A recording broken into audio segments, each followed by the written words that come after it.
Hello, everybody. It's a Saturday night. It's July 21st, 2018, 8:59 p.m. at night.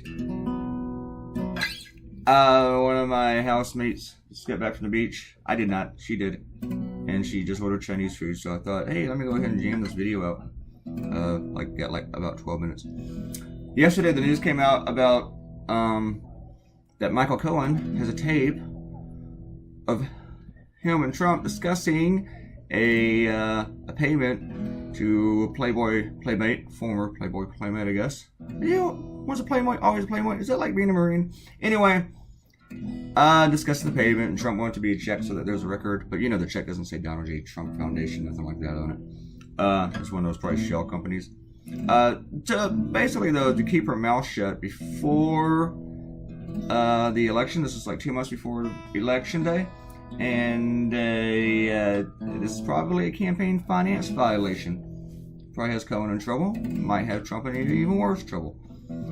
Because, you know, Republicans, they will not tolerate sex from a president. They impeach for that, right? And they used to. But it still might, Trump still might have broken the law. If he's directing how campaign money is going to go, like that, yeah, without it being reported, if he knew about it. Only bad thing is, like with campaign violations, usually there's just a tiny itty-bitty slap on the wrist. And, well, but, you know, Trump's base, they'll just totally cave because, you know, you look at what they did with Trump and Putin, and they saw that he committed treason, and all Trump Republicans, sycophants who've been supporting him, they said, yeah, okay.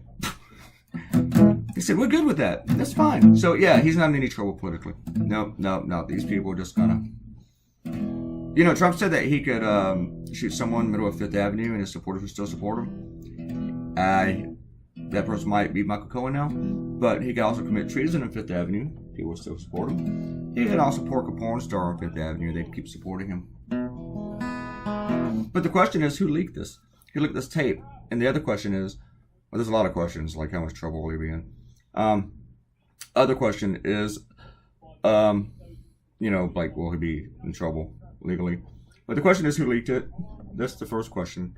You know, Trump hates leakers, but it may have come from Trump's people in the White House because Trump had such a crappy week, you know, with all the treason stuff, choosing a Russian hostile government and their leader, choosing their word over our national intelligence services after they had attacked us. So maybe they thought, you know, let's remind people that he sleeps with porn stars and playmates and he lies about it. Maybe they'll stop talking about the treason so much. Had to get the image right of these guys sitting in the bed.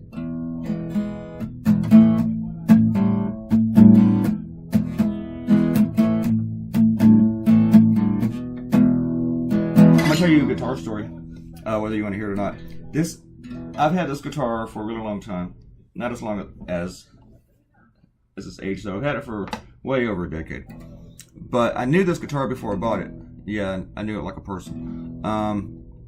It was owned by this guy that owned a shop, that used to own a shop here in town. And I saw the guitar all the time in a store. And the guy, he owned several personal guitars other than the ones he was selling. And I knew that at some point he'd probably sell it because he sold everything. But I saw it, and it says Guild F4 CE, and it's made in 1997, and it was made in Westerly, Rhode Island, in the very last year that Guild made guitars. Because Guild was bought by Fender, and they stopped making them there in Rhode Island. Now they made them in California for a while as Fender. Then they started making them in China or Korea, something like that. But this is one of the last American ones, so I wouldn't say it's valuable, but it's probably special. And it's really, really beat up. The guitar was black when I met the guitar, and then he decided to refinish the whole body and this sunburst thing, this fading thing, and he did a real lousy job on it. And the finish is really, really faded, and it has pick marks on it like crazy. It's almost like I'm digging a hole in it from strumming it.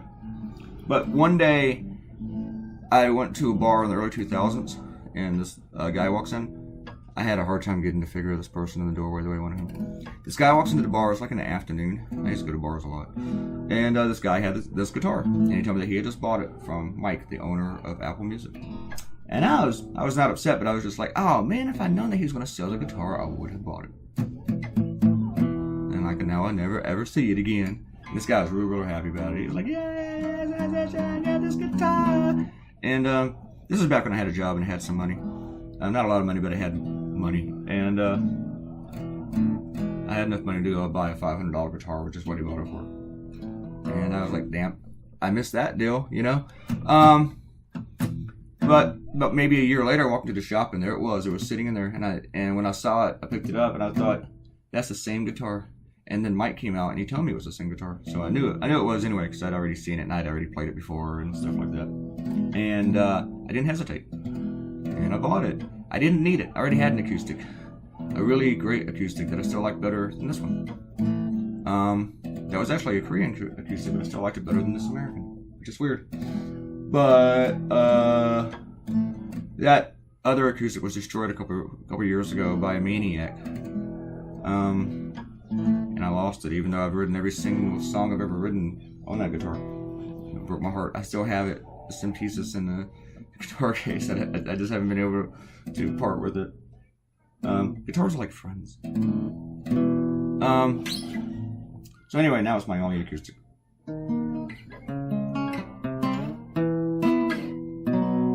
You probably didn't come here for guitar stories. You probably came for shout-outs. Shout out. Let's go. This is episode 169. It's at 69. And I got Trump in bed with the dude. Sometimes when I do these cartoons, people say, well, gee, that's homophobic. Well, if I had him in bed with a woman, would the jokes about him having sex heterosexually, I mean, would that be against heteros? So no, it's not homophobic, whatever. Someone accused me of that last week with the cartoon or whatever. Oh yeah, the one Putin riding on top of Trump and he had the ball gag in his mouth. Quanah commented, and she liked the way that I used the term borscht-eating bastard in the last video. I liked it. No, I had that, and yeah, I did have that in the last video. Yeah, I was wondering if I wrote that or I had the video. Yeah. Quanah hopes I get some yummy ice cream tonight, but I don't have any ice cream. I'm out of ice cream and no one delivers ice cream. And yes, I did 2 cartoons this morning. Did one for this one, then I did one for Costa Rica, and I'm going to do, I guess I'm only did 2 today. I'm going to do one in a few hours, like early in the morning. I had that idea and I really like it, so it's not like I'm going to be working. Well, it is working, but still. But I'm going to enjoy it, and I will have some coffee with it. Just no ice cream. What did I say? Oh yeah, Quanah, who's moving down to Peru, didn't want to take a jacket with her, but I told her to take a jacket because I live in Hawaii. You get used to it being really, really warm, so when it gets down to like 79, you start freezing. You're like, oh my god, it's so cold. It's 79 degrees. And plus, they freeze you out in every single building that you go into. It's crazy. Aaron said my grass looks like a long repeating Trump signature close-up. Let me look at that. Well, I can't see that. The video's not on that part. Then Errol came in and gave a whole bunch of... Wait, somebody replied to her. Sorry, I'm reading.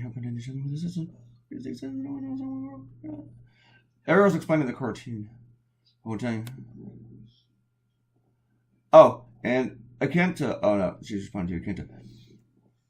Akenta said they had the best meatloaf from the White House. I've heard that too. She thinks the cartoon was okay, and that's okay. You can just think something's okay.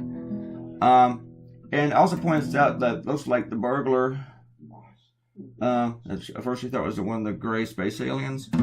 I was not sure if he broke the glass from the inside or out, since the shards are out. And she thinks maybe he did that while at dinner. See, the idea is that he did it previously in the past. And I think Arrow's explaining that to her. But since Akenta is a detective, and I didn't think about that with the glass, Akenta can tell me later if the butler did it. Alright. And then Arrow made a whole bunch of other comments. And Should I be late coming in? Can you imagine what would happen? Okay. I gotta comment on that. And sometimes Akenta enjoys Arrow's comments more than my cartoons. Oh, he's doing.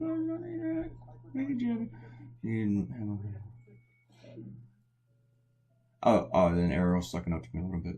Yeah, thanks, Arrow. Don't need to do that, but thank you. Oh, and Arrow's going to a friend's wedding in September for 3 or 4 days, wanting to bring her laptop. Well, that's just disappointing. I need you, Ariel. I need you here. I need you here. Making comments. And more comments. And Arrow's talking about her Spanish, how it's super rusty. Mine's not rusty. Mine's just still developing. It stinks. My guitar playing is rusty.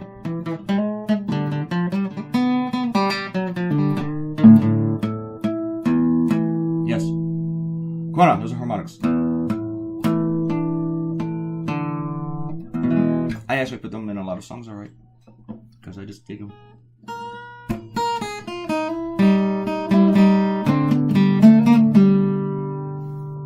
But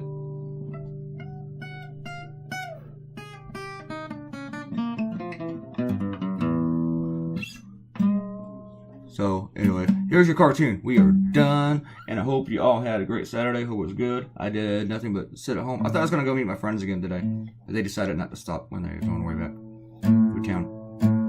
I leave, so I just sat home all day, and sweats. And I bought some slip-on shoes, those Skechers things, because I'm turning into an old man. They have like old man shoes now, but they're very, very comfortable. I haven't tried anything.